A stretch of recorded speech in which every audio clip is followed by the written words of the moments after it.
Thank you so much for staying with Morning Live. Now, later this morning, Eskom will announce its 2023 annual results. And this comes as the power utility is facing a leadership crisis that saw the resignation of its former CEO, André de Ruyter, last year, and the appointment of a new board chairperson, Mteto Nyati, earlier this month after the resignation of Mpho Makwana. Generation capacity constraints and non-payment of municipal debt that stood at more than 40 billion rand by March 2022 also continue to be a concern. And recently, Eskom confirmed that Koeberg Power Station Stations Unit 1 is nearing completion and will be synchronized to the grid by the end of October with more energy availability to an average of 65% by March next year. So to talk to us more about how Eskom has performed in the past year and also the continuing energy constraints, we are joined virtually now by Professor Hartmut Winkler, who is Professor of Physics at the University of Johannesburg. Professor Winkler, thanks so much for your time. Welcome to Morning Live. Good morning. So when we think Eskom, I think South Africans generally don't have, a glowing picture to think of. But Eskom will be announcing its 2023 annual financial results today. What are your expectations, Prof, with regard to its mandate in providing efficient energy? Yes, I think we can say under normal circumstances it would be disastrous results, but given what we've been through over the last couple of years and what the public and including people like me expected was going to happen this winter, they've actually done quite well. They are really fighting a very difficult battle, and I'm not sure if it's a battle that can be won in the long run. I think some dramatic changes are still going to happen in the energy space over the next couple of years. But the fact that we didn't go down to stage 8 load shedding or worse, which is, I think, what most people were expecting this winter, is a success. Of course, it's come at some sort of a cost. They've had to buy more diesel than they normally would. They've spent a lot of money on that. They've had to spend a lot of money on fixing Kusile power plant. So it's not all good. And you also mentioned Koeberg in the introduction. That program is running behind schedule. It's probably also going to cost quite a bit more than was initially announced. And while they said they were going to have the first unit ready for operation, well, they said initially it was going to be June. Now it was going to be end of October. Of course, that won't happen. It will be, I think the latest date is in about 2 weeks from now. So if that happens, that's also taken a lot longer than expected. And I think that was one instance where Eskom didn't do nearly as well as they should have. I think that's where they can show up quite a few failures. Also that they still got to do the other unit, which I'm pretty sure won't be ready by June next year, which is when the license is going to expire. But other than that, I think the fact that they've managed to get 2 Kusile units up and going again, despite all the problems with the environmental issues, is a positive. I thought that wasn't going to take longer, and the fact that they've already done that, I think, is a plus.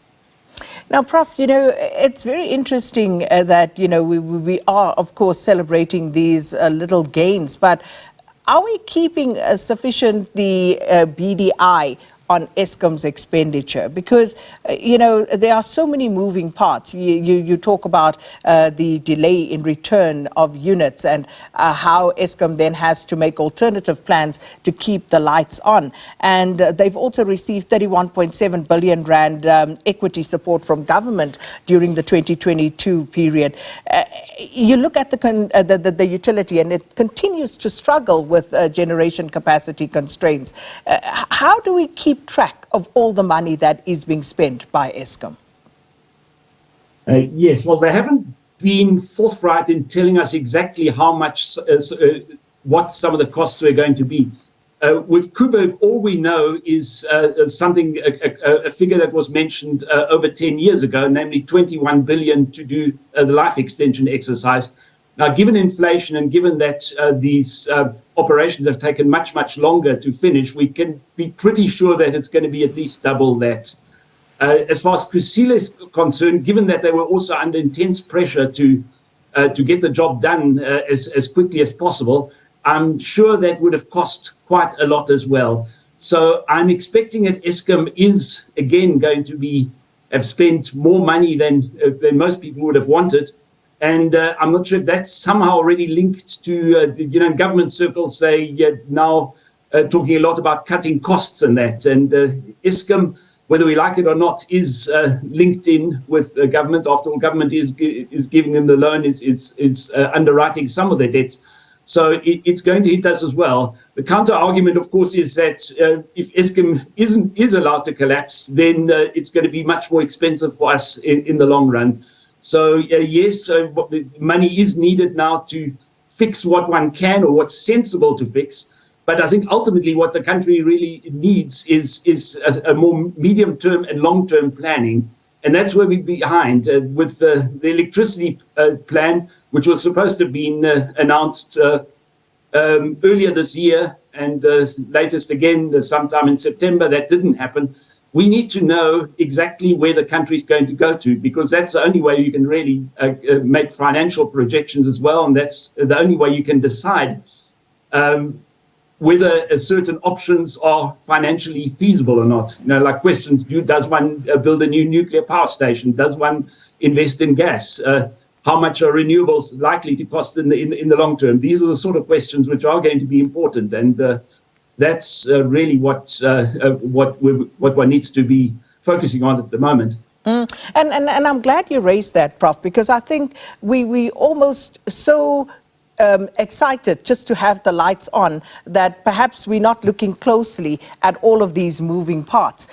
You talk about the independent power producers. How much has that cost Eskom to date? And are we actually reaping the benefits of that at the moment? Because how much of that should have come on stream already onto the grid? And has it materialized? If not, why hasn't it? How much is it costing us now? You talk about some of the short-term measures. Eskom launched the cross-border standard offer program for those short-term energy purchases. How much are we paying for that? The car powership deal, how much is that going to cost us in the long run, 20 years? So again, I'm very concerned about these moving parts and whether we are actually receiving, a fair return on investment, so to speak. Yes, well, with the independent power producers, with the solar and wind projects, the very first ones that were built were also by far the most expensive ones. So those, yes, are costing, but they're relatively small. So as a result, they don't contribute massively to the bigger picture. The more recent solar and wind plants are much cheaper, and those are actually have gotten to the point where building a new solar plant or a new wind plant is probably cheaper these days than keeping a coal plant running. So as far as the newer project is concerned, I don't think there's any concern with that. But yes, the older ones have been running now for 10 years. They will run for another 10 years. And then probably, then certainly that expense is then finished. As far as car powership, the main issue for me is that this is supposed to be an emergency measure, yet it's something which at the moment is still being discussed as a 20-year contract. And it's a 20-year contract which is completely dependent on the international gas prices, which could go up, which could go down. So that to me doesn't make sense. It would make sense to bring in something like car powership for a year or two, but not for 20 years. It's especially when the government is talking about how they have the electricity crisis under control. Some are even saying there won't be load shedding very soon, which I don't believe. I think we're still going to have load shedding for another 5 years. But to go into a 20-year deal with a technology which is expensive and is only intended for emergencies, it's the same with other gas plants or operating on diesel in the country. They're supposed to be only used when there's a crisis, not to keep the electricity grid going 24 hours. So all of that raises the question, and I've thought about this many a time, how much does it cost? If we were to build a new power station tomorrow, how long would that take, Prof, if you know, and how much would it cost us, given all the money that we seem to be just throwing at emergency measures to keep the lights on? Yes, well, A solar wind plant, typically 2 years, maybe an extra year for the various permissions and so on to come through. A nuclear plant, more than 10 years. A coal plant of the size of Medupi and Kusile, also more than 10 years. And we've seen that with Medupi and Kusile. They were started in 2007. They were supposed to be ready within 6 years. Kusile is still not quite ready. 2 of the units have never been commissioned. So it's taken Kusile and Medupi more than double the time to finish that was supposed to, or at least that was announced to be. And it's cost more than double than that. So usually the bigger a plant, the more uncertain the overall cost is going to be, and the longer it's going to take to build it. Again, with nuclear plants, of course, the country had this issue of this grand nuclear build back in 2015, which was supposed to happen, which was then stopped.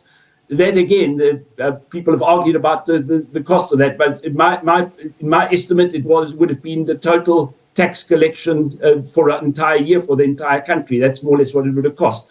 It's certainly not something where you've got the money up front, so you'd have to go and take loans in order to support that. Now, do you want to go into that? Some countries have gone for that option. It means another 30 years of paying back loans. So, but yes, it's a difficult situation. And the unfortunate thing in the energy space is also that things are happening so rapidly that I can't tell you now exactly what things will be like in 10 years' time. In 10 years' time, we didn't know that wind and solar are going to be as cheap now as they've turned out to be. So there might be new technologies which come on board, which again we don't know what battery storage is going to cost. At the moment, it's still expensive. Will the price drop in such a way that effectively it's going to change everything in energy? So it's just difficult. And that's also why one just needs to keep on planning. One can't work on plans. Our current electricity plan is at least 4 years old now. It's out of date, I'm afraid. And Prof, the non-payment of municipal debt is also one of the challenges that Eskom has to contend with, and as well as its capability to provide reliable energy. Now, the debt has accumulated to about 44.8 billion rand by March last year, so this has since gone up. How does this further strain Eskom in trying to provide electricity? Very much, especially since Eskom lost a court case where they were trying to cut off certain municipalities entirely for non-payment. Had they been able to do that, I think the picture would have looked a bit better. But yes, if municipalities themselves, which are part of the government structure, are not paying an entity like Eskom, then it doesn't matter who you are, you're going to be in trouble. So that's one of the reasons, I think, why also there's an intention to split Eskom into 3 units.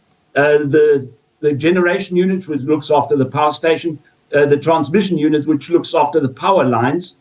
And the transmission unit is considered as a desirable investment. So I think they're hoping to at least keep the transmission grid profitable and attractive. But then there's a third arm, namely the distribution, which involves collecting money from users. That's going to be the difficult one.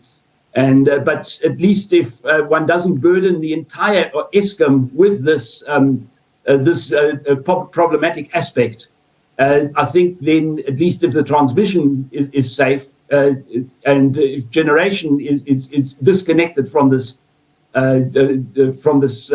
Money collection issue, then I think one would already be able to certainly attract more investment into such entities.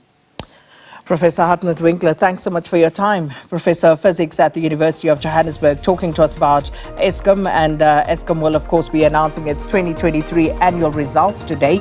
And the power of the utilities performance will be in the spotlight as they continue to provide, or at least try to provide, reliable electricity.